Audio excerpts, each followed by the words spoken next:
اسی لیے نبی پاک صلی اللہ تعالیٰ علیہ وسلم نے ارشاد فرمایا خواہشات انسان کو کہاں لے جاتی ہیں. شاید ایک 7-8 سال پہلے کی بات ہے. مہاراشٹر کا ایک علاقہ ہے، ایک شہر ہے، بڑا مشہور شہر ہے. اب چونکہ مجھے کچھ بھی بولنا مشکل ہے، ساری چیزیں وائرل ہوتی ہیں. کوئی بھی اس جگہ کے لوگ اس کو غلط انداز میں نہ محسوس کریں. پہلے میں ہر چیز آپ کے سامنے ظاہر کرتا بولتا تھا.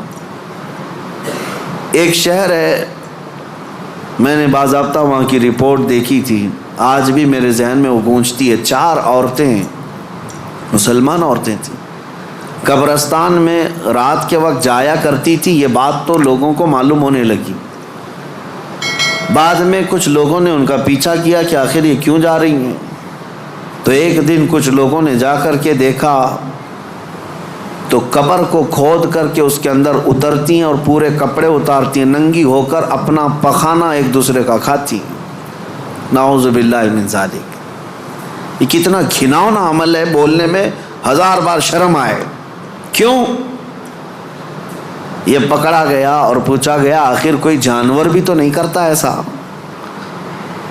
تو پکڑ کر کے تفتیش کرنے کے بعد پتہ چلا کہ ان کی خواہش تھی کہ وہ سفلی عمل پر قبضہ حاصل کر لیں، سفلی عمل پر، جادو پر کنٹرول حاصل کرنے کے لیے وہ چاہتی ہیں کہ یہ عمل کیا جائے.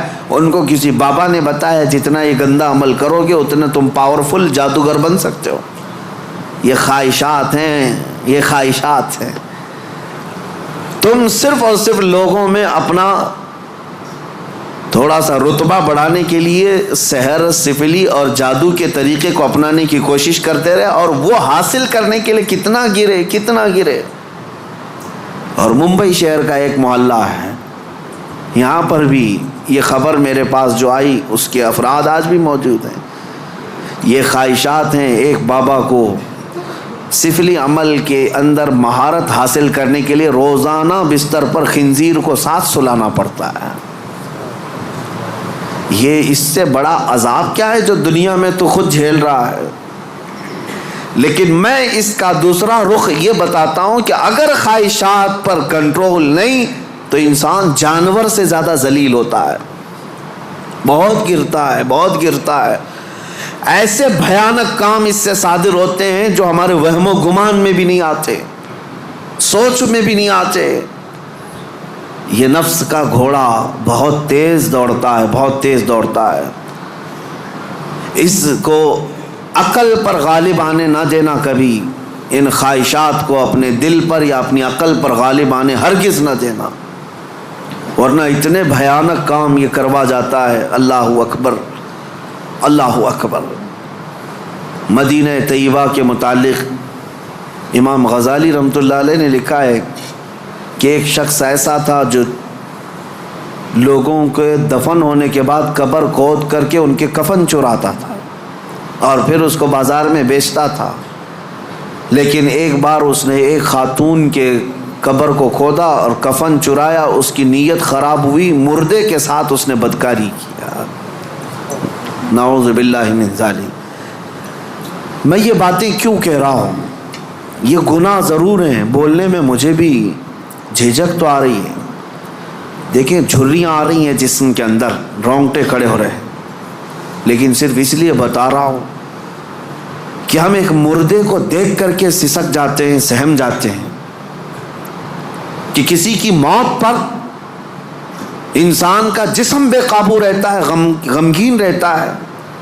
لیکن اگر ان حالات میں بھی موت کے بعد یا قبرستان میں جانے کے بعد بھی کوئی انسان ایسا کر سکتا ہو کہ قبر کو کھود کر کے اس کو ننگا کر دے مردے کو اور پھر اس کے ساتھ بدکاری کرے، یہ کون سی چیز وہاں تک لائی اس کو؟ یہ خواہشات، یہ وہ نفس امارہ، نفسانی خواہشات.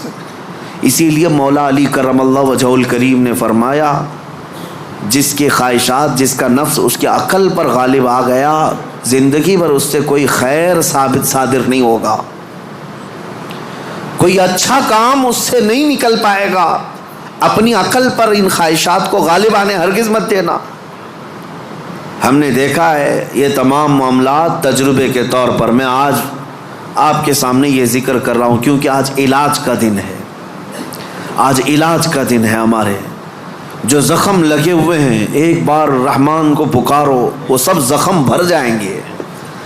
آج کی یہ مجلس علاج کی مجلس ہے کہ تم اللہ رب العزت کو آج پکارو گے تمہارے زخم بھر جائیں گے.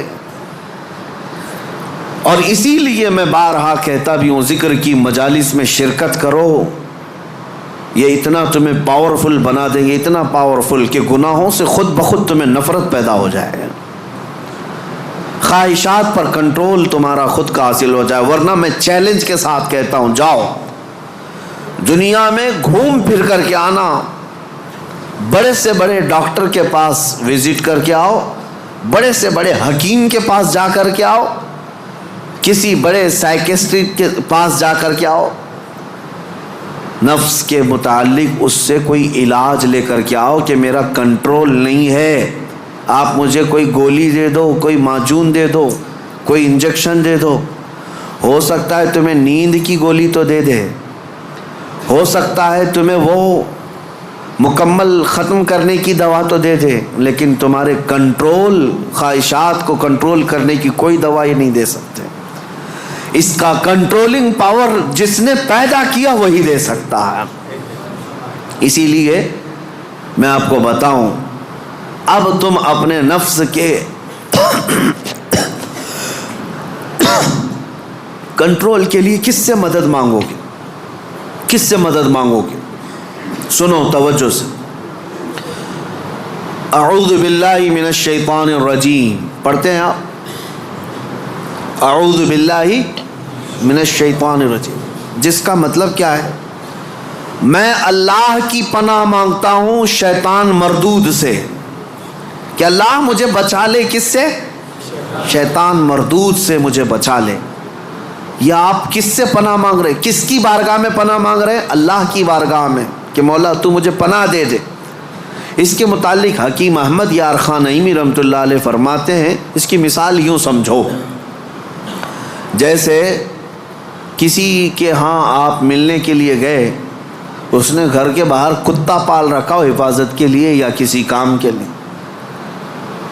دشمنوں کے لیے یا کسی بھی غرض کے لیے کتا پال رکھا ہو, اور آپ گئے گھر کے باہر کھڑے, کتا بھونکنا شروع کر دیا, دروازے میں جا ہی نہیں پا رہے. آپ اس کتے کو کنٹرول کیسے کرو گے؟ آپ اپنے دوست کے گھر اندر جا رہے ہیں لیکن کتا باہر ہے, کتا جیسی قریب جاتے ہو بھونکتا ہے. اب آپ دروازے کے اندر جانا چاہتے ہیں تو اس کتے پر کنٹرول کیسے پاؤ گے؟ رسی ڈالو گے, اسے پتھر مارو گے, جتنا مارو گے اتنا اچھل کود کرے گا. اس کا سیدھا سا طریقہ یہ ہے, جس کا کتا ہے اسے بلاؤ. حکیم احمد یار خان نعیمی رحمۃ اللہ علیہ فرماتے اسی کو پکارو, بھائی ذرا باہر تو آ جاؤ. اور وہ جب آئے گا, مالک کو کتا اچھی طرح پہچانتا ہے, وہ اس کو کنٹرول میں کر دے گا.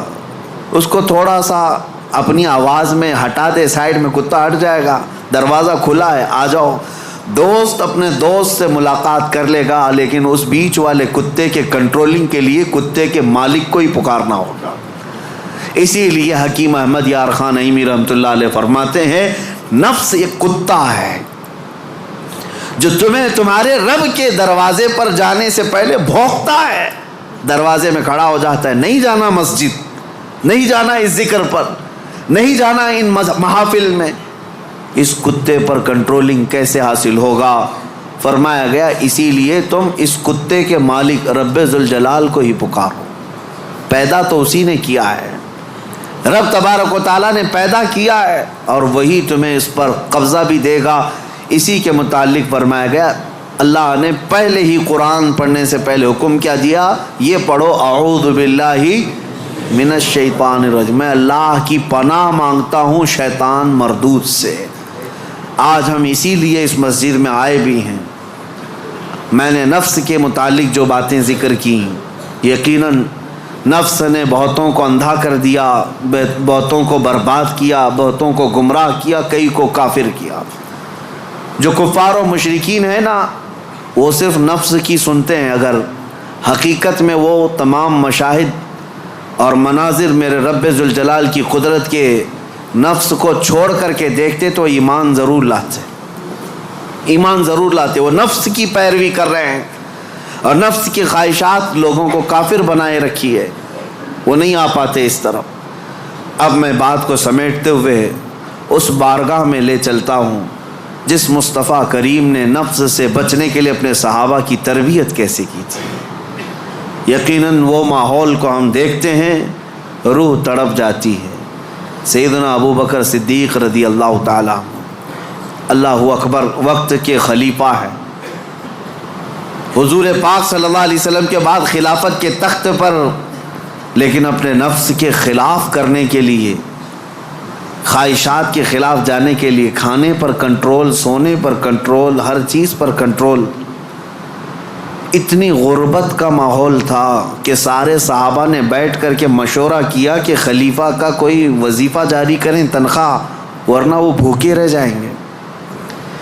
تو بیت المال سے ان کا وظیفہ جاری کیا گیا۔ اتنا تھا وظیفہ کہ اس سے ان کا صرف مہینے بھر کا گھر چلتا تھا، باقی کچھ بھی نہیں آتا تھا۔ ایک دن ان کی بیوی نے کہا کہ خلافت کے کاموں سے تھک جاتے ہو، کبھی گھی روٹی بھی تو کھا لیا کرو، کبھی گھی کھا لو، کبھی روٹی کھا لو، شہد کھا لو۔ حضرت ابوبکر صدیق نے کیا کہا جانتے ہیں؟ اتنے پیسے کہاں ہیں کہ گھی اور شہد خرید سکوں؟ کون؟ خلیفۃ المسلمین۔ تو ان کی بیوی کہتی ہیں آپ مت گھبرائیں، میرے پاس ہے، میں دیتی ہوں، جائیے آپ گھی اور شہد خرید لائیے۔ کہا تمہارے پاس ہیں، لاؤ۔ بیوی لے آئی، ایک پوٹلی میں پیسے جمع تھے۔ کہا یہ لیجیے، آپ بازار جائیے، گھی اور شہد خرید لائیے۔ حضرت ابوبکر صدیق نے پوچھا اتنے پیسے تیرے پاس کہاں سے آئے؟ تو ان کی اہلیہ نے کہا جو ماہانہ وظیفہ آپ کا آتا ہے، تنخواہ آتی ہے، مہینہ بھر کا خرچہ چلاتی ہوں، تھوڑا تھوڑا بچا کر کے رکھتی ہوں کہ برے وقت میں کام آ جائے۔ حضرت ابوبکر صدیق نے وہ پوری پوٹلی اٹھائی اور لے جا کر کے بیت المال میں جمع کیا اور کہا یہ میری ضرورت سے زیادہ آتا ہے، اسی لیے میرے گھر میں بچ جا رہا ہے، آج سے میرا وظیفہ کم کر دو۔ خواہشات کے خلاف کھڑے ہونے والوں میں پوری دنیا میں اگر کوئی مثال ہے تو صرف رسول اللہ کے صحابہ کی مثال ہے، صرف رسول اللہ کے صحابہ۔ ایک حضرت نعمان بن مقرن ہے، ایک بادشاہ کے دربار میں گئے، حضور کی طرف سے سفیر بن کر کے گئے تھے، قاصد۔ تو بادشاہ کو جب پتہ چلا شاہ عرب مصطفیٰ کریم صلی اللہ علیہ وسلم کا ایک قاصد آ رہا ہے، اس نے سونے کی کرسی لگا دی اور ریشم کا قالین بچھایا۔ میرے عزیز و صحابہ، حضور کے ساتھ ہوتے تو وفاداری، حضور اگر دور ہوتے تو بھی وفاداری۔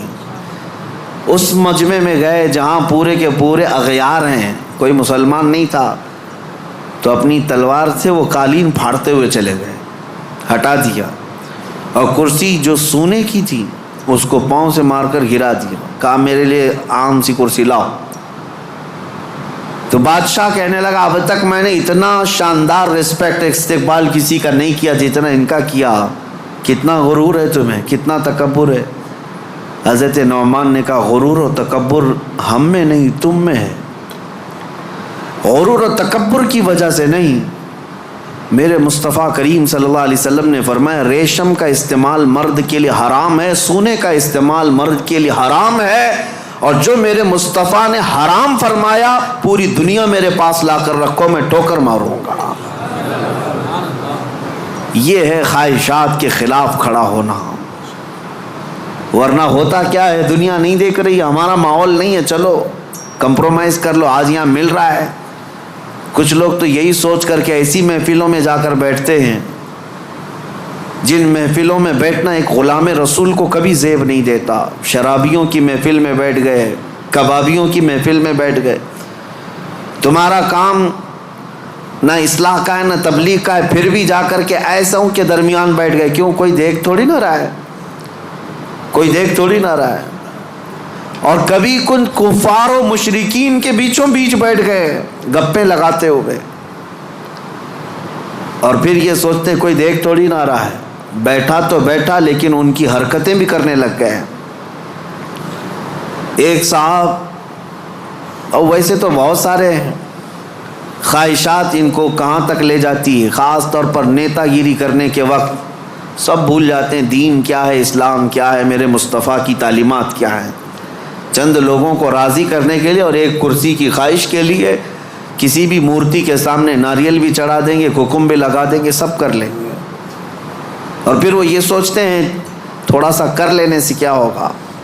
وہ رسول اللہ کے صحابہ بادشاہوں کے دربار میں کھڑے ہو کر کے بھی کمپرومائز نہیں کرتے تھے، تو محلے گلی کوچے کی کرسیوں کے لیے دین بیچ جاتے ہیں۔ یہ خواہشات پر کنٹرول نہ ہو تو آدمی ہر چیز کا غلام ہے، ہر چیز کا غلام ہے، نیند کا غلام، مال کا غلام، عورت کا غلام، معاشرے کا غلام۔ یہ ساری حرکتیں جو آج نوجوان کرتے ہیں غلام ہیں، یہ غلام ہے۔ بہت سارے کام اس لیے کرتے ہیں کہ نہیں لوگ کیا بولیں گے، تم لوگوں کے غلام ہو، لوگوں کی خواہشات کے مطابق جینا چاہتے ہو، اس لیے تو بہت ساری چیزیں تمہارے آڑے آ جاتی ہیں۔ میں داڑھی رکھ لوں گا لوگ کیا بولیں گے، ٹوپی پہنوں گا لوگ کیا بولیں گے، میں علماء کے ساتھ بیٹھوں گا لوگ کیا بولیں گے، لوگ کیا بولیں گے۔ تم لوگوں کے لیے جی رہے ہو، غلام ہو۔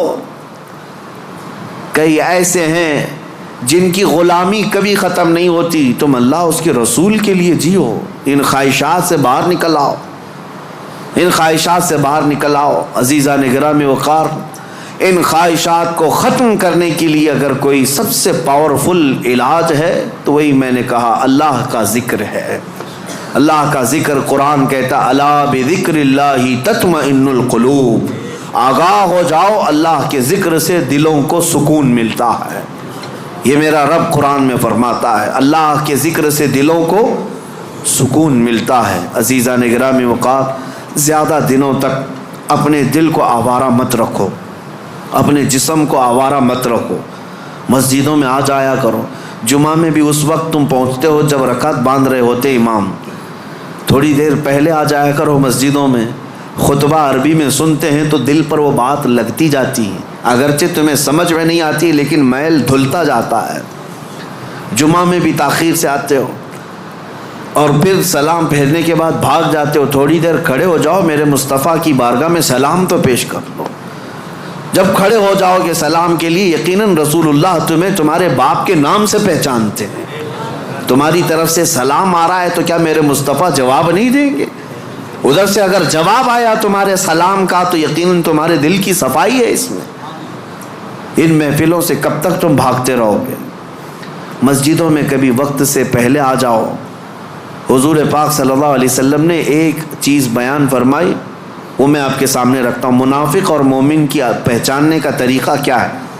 حضور فرماتے ہیں منافق مسجد میں سب سے لیٹ آتا ہے اور سب سے جلدی بھاگتا ہے، مسجد میں سب سے تاخیر سے آتا ہے اور سب سے جلدی بھاگ جاتا ہے۔ اسی لیے مجھے ڈر لگتا ہے، آپ کو بھی خوف ہونا چاہیے کہ منافقوں کی فہرست میں ہمارا نام نہ آ جائے۔ دیکھتے رہتے ہیں ابھی ٹائم ہے، ابھی ٹائم ہے، ابھی ٹائم ہے، لاسٹ مومنٹ پر پہنچیں گے اور پھر ادھر ختم ہوتے ہی بہت سب سے پہلے بھاگیں گے۔ حدیث پاک میں ہے منافق کی علامت ہے۔ اور پھر دوسری علامت منافق کی کیا ہے؟ حضور فرماتے ہیں بازار میں بہت جلدی جاتا ہے اور بہت دیر کے بعد بازار سے نکلتا ہے، کافی دیر تک شاپنگ مال میں وقت گزارے گا، اس کا دل لگتا ہے وہاں پر، مارکیٹ میں شاپنگ مال میں گھومتا رہے گا، بہت جلدی مارکیٹ میں جائے گا اور بہت دیر سے نکلے گا۔ میرے عزیزو، یہ منافق کی پہچان اور دل کالا ہونے کی علامت، اور مومن کی پہچان میرے آقا فرماتے ہیں مسجد میں جلدی آتا ہے اور دیر سے جاتا ہے، بازار میں صرف اپنے کام کے حد تک جاتا ہے اور فوراً وہاں سے بھاگ جاتا ہے، مومن کی پہچان ہے۔ اس لیے میری یہ نصیحت ہے نوجوانوں کو کہ یہ ذکر کی مجلس قائم کرو، زیادہ دیر تک اپنے دل کو آزاد مت چھوڑو، زیادہ دیر تک دل کو آزاد مت چھوڑو، ورنہ یہ خواہشات تمہیں بہت دور تک لے جائیں گے، دل بوجھل ہو جائے گا، دل سخت ہو جائے گا، دل کالا ہو جائے گا۔ دیکھنا زمانہ ہو گیا آنکھیں روتی نہیں آج اللہ کی یاد میں، رب تبارک و تعالیٰ کی یاد میں روتے ہو کبھی؟ دل سخت ہو گیا ہے۔ حضور پاک صلی اللہ علیہ وسلم کی جدائی اور ان کی دوری کبھی تمہیں رلاتی ہے؟ موت آنے والی ہے، کیا وہ قبر کی سختیاں اور اس کی تنہائیاں تمہیں کبھی رلاتی ہیں؟ سوچ کے روتے ہو کہ کیا ہوگا میری قبر میں، جب مجھے ٹائٹ باندھ کر کے لوگ چھوڑ کر چلے جائیں گے؟ کیا ہوگا میرے ساتھ جب اوپر نظریں اٹھاؤں گا تو تختیاں بند نظر آئیں گی، گھٹن محسوس ہوگی قبر میں؟ کیا ہوگا؟ اس یاد سے کبھی آنکھیں روتی ہیں؟ یہ کیوں نہیں رو رہی؟ بہت دن تک تم نے دل کو آزاد چھوڑ دیا، بہت دنوں تک خواہشات کے پیچھے چلتے رہے، گھنٹوں تم موبائل میں بیٹھے رہے، گھنٹوں تم ٹیلی ویژن کے سامنے بیٹھے رہے، گھنٹوں تم میچ میں میدان میں گھومتے رہے، گھنٹوں شاپنگ بھی کرتے رہے، گھنٹوں لوگوں کے ساتھ گپیں بھی لگاتے رہے، لیکن اپنے رب کے حضور نہ کبھی بات کرنے کی فرصت ملی، نہ اس سے دعا کرنے کی فرصت ملی۔ تمہیں پتہ ہے دنیا والے مانگنے سے ناراض ہوتے ہیں، اور حدیث پاک میں ہے اگر بندہ مسجد میں آیا اور اللہ کی بارگاہ میں دعا نہ کر کے گیا، اللہ اس سے ناراض ہوتا ہے کہ مجھ سے مانگتا تک نہیں اب یہ بندہ، تمہارا مانگنا اسے پسند ہے پھر بھی تم مسجد میں نہیں ہو۔ یہ خواہشات ہیں جو تمہیں یہاں سے بھگا کر لے جاتی ہیں، تم گھنٹوں دنیا کے لیے گزار لیتے ہو۔ میرے عزیزوں بدل لو اس ذکر کی مجلس میں اللہ کی بارگاہ میں یہ دعا گو بھی ہوں کہ آج شاید اس سے قبل بھی یہاں پر ایک بار ذکر کی مجلس ہم سجائے تھے، بہت پہلے میں یہاں آیا تو ہوں، بیان ہوا ہے، ذکر کا مجھے یاد نہیں، اگر نہیں ہوئی تھی تو شاید یہ پہلی مجلس ہے، اور اللہ اس کو ہمیشہ قائم فرمائے۔ میں رہوں یا نہ رہوں، ذمہ داروں سے گزارش ہے کہ اس مجلس ذکر کو اس نیت سے قائم رکھو کہ ہزاروں دلوں کے سکون کا ذریعہ ہے، ہزاروں دلوں کے سکون کا ذریعہ ہے۔ میرے عزیزوں بڑے بڑے کروڑ پتی لوگ آج آشرم جاتے ہیں، 2 دن 3 دن کی چھٹیاں لے کر اپنے پنڈتوں کے چپلوں میں بیٹھتے ہیں، وہ یہ چاہتے ہیں کہ دنیا کی ہمہ ہمی سے نکل کر کے کسی آشرم میں بیٹھے۔ ان کے دلوں کا قرار اور سکون کہاں ہے؟ کفر میں اور شرک میں۔ لیکن ایک حالت یہ ہے کہ تمہیں روز اللہ کریم سکون کے لیے یہاں بلاتا ہے، تم آتے نہیں، تو کم از کم اتنا تو کرو، ہفتے میں 1 مرتبہ اس طرح کی مجلسوں میں شریک ہو جائے۔